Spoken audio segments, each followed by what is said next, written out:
welcome back to my channel, or welcome here for the first time. My name is Hillary. I'm with Stay Happy Candle Company, the owner, founder, and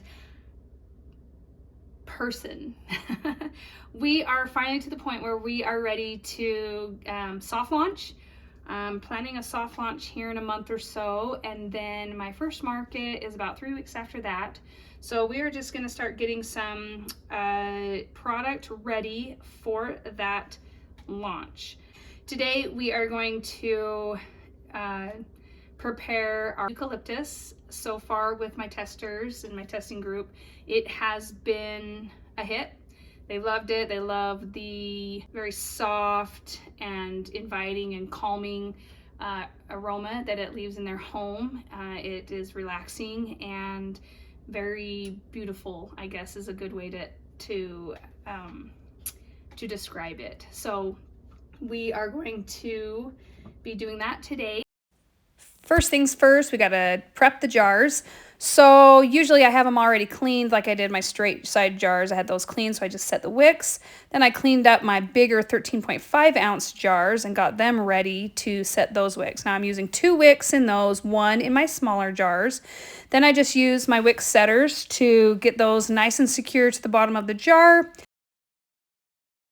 Okay, so something I like to do sometimes is just heat up my pouring pitcher.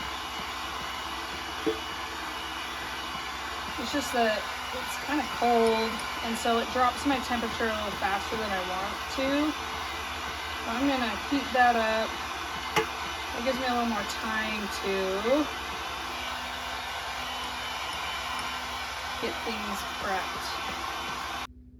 So I went a little over, but it's fine. So I'm just gonna double check my temperature. Okay, this gives me time to get my fragrance oil ready. Okay, same scale. We'll do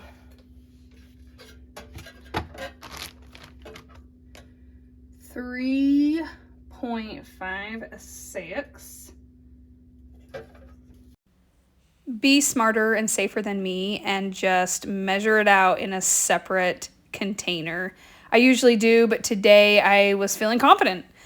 But as a general rule, I measure my fragrances separately. Okay, and I'll just stir that for 2 minutes-ish. Let's just take a small moment to appreciate the power of a nice long stir.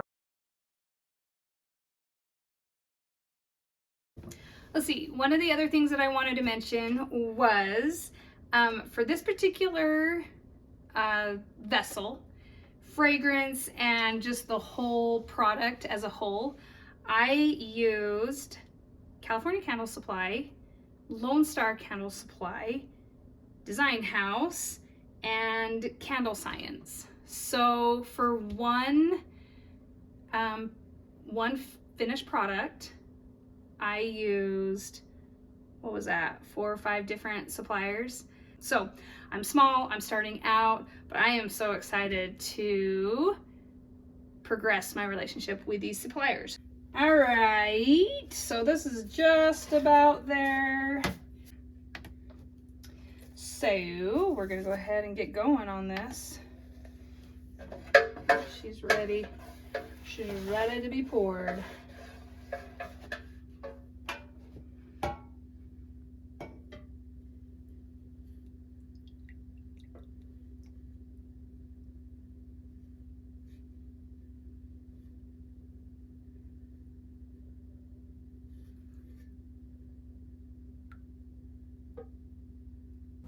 This process is so satisfying. I love it. I am still working out what I feel is the best process for me as far as what temperature to pour my candles at, but so far we are making great progress and great product. I measure it for 2 reasons. 1, these have a lid, and I can't go any higher than what the lid will allow, right? And 2, I'm advertising them as a 10-ounce candle. I don't want to gyp anybody.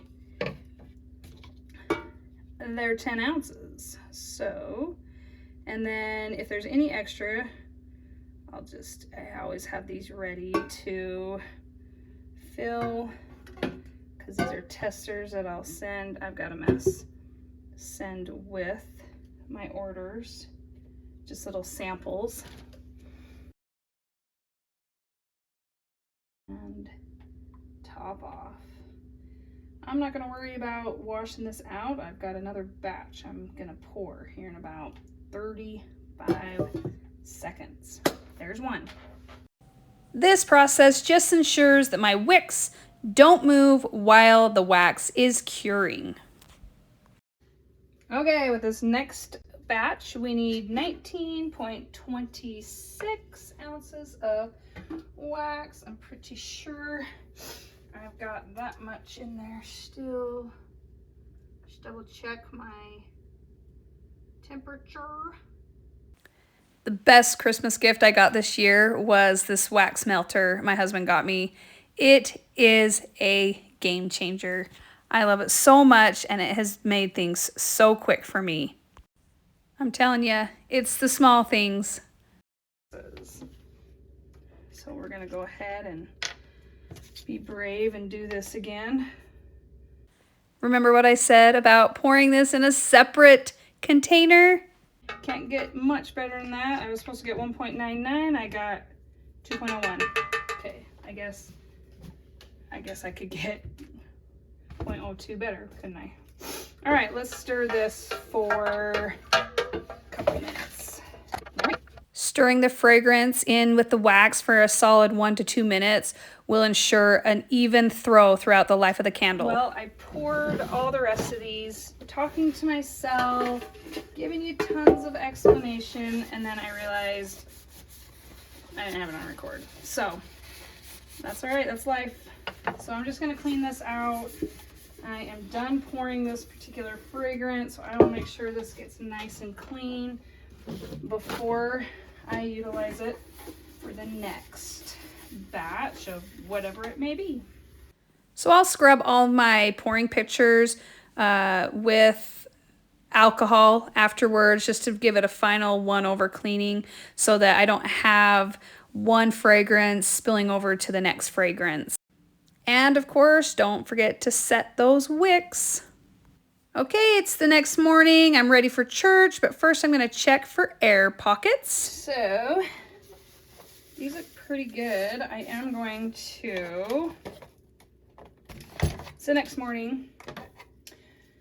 I'm going to take these off and poke a couple of holes just to make sure they look solid, but I don't want any hidden air pockets. And I think there's probably gonna be a couple. So I'm just gonna verify. We'll fill them in, not a big deal. So I'll just do something kind of like that with all of them. I don't know. Like for instance, this little tester one, I can see that there's like just a little sinkhole. So we'll just open it up and we'll fill her back in. Not a problem. So I'm not gonna lie, this part of the process is a little tedious, but you know what? It's the wax that I chose, and I'm happy with the wax that I chose. I wanted something that would give a strong fragrance when it's cold, meaning the wick wasn't lit, and when the wick is lit and there's a full melt pool. So it's a decent trade-off. I don't mind the maintenance. It makes it just that much better of an experience for you in your own home. And really, as I get the process down, it's not gonna be that big of a deal. Now look how beautiful those look. Now I'll just trim all the wicks and get them ready for packaging. A little final smoothing before I put the lids on. I'll clean them up as I go so they are perfectly ready for you in your home. The warning label on the bottom of the jar will remind the customer the do's and don'ts with burning a candle, and then of course the label on the front of the jar will let you know what the fragrance is. Each label is just slightly different for each jar, And when I put my room sprays together, I realized, because I updated my vessel for my room sprays, the label didn't fit. So it was definitely a live and learn moment. That's all right. I will update it for the next batch. Not a big deal. And guys, look, this is a surreal moment for me. Look at how beautiful this line is. I am so excited for you to have it in your home. Okay, 3 outfits later, 2 days later, really. And we're ready. So we've got our large container, which is 10 ounces, 7-ounce candle, and our linen spray. I'm really excited about this. Very proud of this line right here. And I can't wait to see you all when I launch here in a couple of weeks. It's about a month. Okay, thanks for pouring with me. Have a good one.